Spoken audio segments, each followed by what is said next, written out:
An accused murderer set to enter a plea for a second time, we'll tell you why, plus what was supposed to be a happy event suddenly turned dangerous, why a man officiating a Nebraska wedding is now charged with child abuse, and University of Nebraska Kearney students protesting as their studies could be at stake with budget cuts. Reporting for NTV News, I'm Christian Wayne, and we're looking at the top stories of the week of October 1st.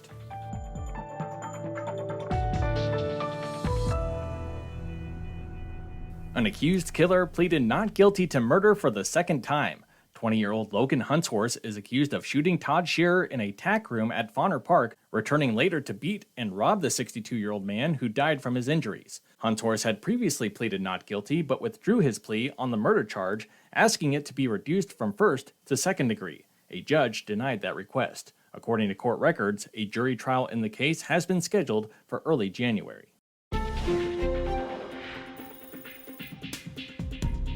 4 kids rescued from awful conditions that police say they could smell from outside the home. 34-year-old Daniel Fontaine and 30-year-old Amanda Wolf are now charged with 4 counts of intentional child abuse. Police say they were called to Lazy V Apartments for a welfare check. They say they found a 1, 2, and 3-year-old, plus a newborn in unsafe conditions, with diaper rash, sores, and bug bites. GIPD says the children were cruelly confined to car seats, strollers, or playpens, the pair accused of depriving them of food and clothing. The children were placed into a 48-hour hold with the Department of Health and Human Services. A joyous wedding ceremony in Lancaster County on Saturday took a dangerous turn after the officiant fired a blank and injured his 12-year-old grandson. According to Chief Deputy Ben Houchin, 62-year-old Michael Gardner of Texas had traveled to Nebraska to officiate the wedding ceremony and was trying to get the attention of the attendees by firing a revolver into the air with a blank round.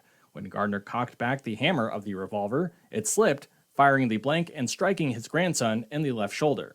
Authorities say the 12-year-old child was transported to a local hospital and later transferred to Omaha for further treatment. The injury was deemed non-life-threatening. We do not believe Michael intended to hurt his grandchild, but the act was not very smart. We do not believe alcohol was involved in the incident. Gardner turned himself in and is now facing charges of felony child abuse.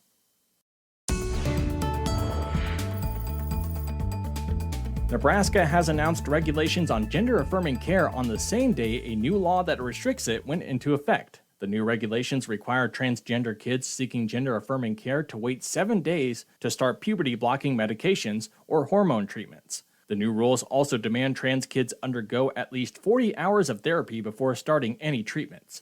The regulations implement a key part of the Let Them Grow Act that went into effect on Sunday. The law also bans gender-affirming surgeries for Nebraskans under 19 years old.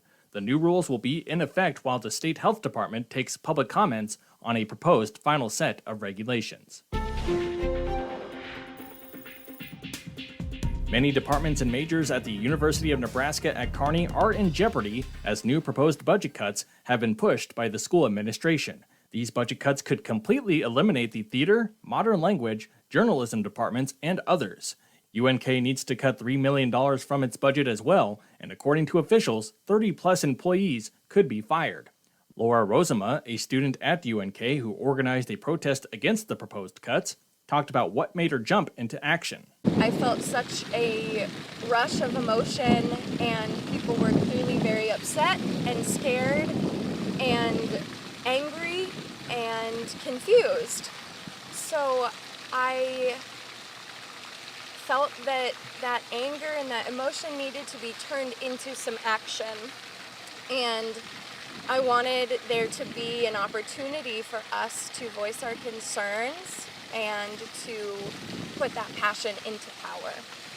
Rosema says while she understands it is tough to ask for no cuts to be made, she believes it can be distributed better. We will continue to monitor this developing story and provide any new information as it becomes available. And that was a look at the top stories for this week. For more news, sports, and weather, visit our website, nebraska.tv. For NTV News, I'm Christian Wayne.